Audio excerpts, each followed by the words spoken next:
இன்றைக்கி நம்ம first time முட்டை மிட்டாய் தான் ட்ரை பண்ணியிருக்கோம். ஸோ வாங்க எப்படின்னு பார்த்துடலாம். இந்த பிளெண்டர் வந்து நான் முக்கியமாக சொல்லியே ஆகணும். சரவணா ஸ்டோரில் அன்றைக்கி சொல்லியிருந்தேன் பார்த்தீங்களா, சரவணா ஸ்டோரில் பர்ச்சேஸ் பண்ண வேணாம்னு சொல்லிட்டு அங்கே வாங்கினது தான். 99 ருபீஸ்க்கு கொடுத்துருந்தாங்க. ஸோ நம்ம சரவணா ஸ்டோரில் தான் பர்ச்சேஸ் பண்ணோம். சரி வாங்க எப்படி செய்யலாம்னு பார்த்துக்கலாம். நம்ம வந்து ஒரு 3 பேருக்கு செஞ்சனால ஒரு 3 எக்ஸை நம்ம வந்து போட்டுக்கலாம். எனக்கு அளவெல்லாம் தெரியாது, நானே தான் எல்லாமே பண்ணிகிட்டு இருந்தேன்.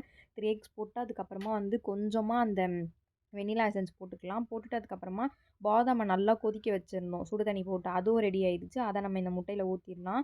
ஊற்றிட்டு அதுக்கப்புறமா சுகர் ஒரு 4 ஸ்பூன் கிட்ட போட்டுக்கோங்க. சுகர் உங்களுக்கு தேவையான அளவுக்கு. அதை போட்டு அதுக்கப்புறமா வந்து இந்த பிளெண்ட் வச்சு தான் பிளெண்ட் பண்ணுவேன்னு என்கிட்ட கொடுக்காம அவங்களே பிளெண்ட் பண்ணுறாங்க. ஸோ அவங்க நல்லா பிளெண்ட் பண்ணியாச்சு.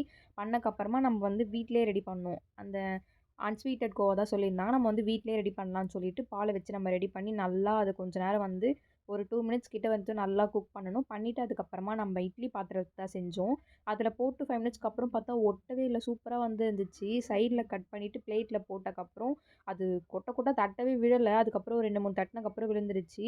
செம்ம சாஃப்டாக சூப்பராக இருந்துச்சு. நானே நினச்சி பார்க்கல இந்த மாதிரி வந்திருக்குன்னு சொல்லிட்டு. நீங்களும் வந்து ட்ரை பண்ணி பாருங்கள். ஆனால் அளவுலாம் எனக்கு நிஜமாலே தெரியாதுங்க. நானாக தான் பண்ணுவேன் எதுனாலுமே. இந்த வீடியோ பிடிச்சதுன்னா நம்ம சேனலை மறக்காமல் சப்ஸ்கிரைப் பண்ணிடுங்க. பாய்.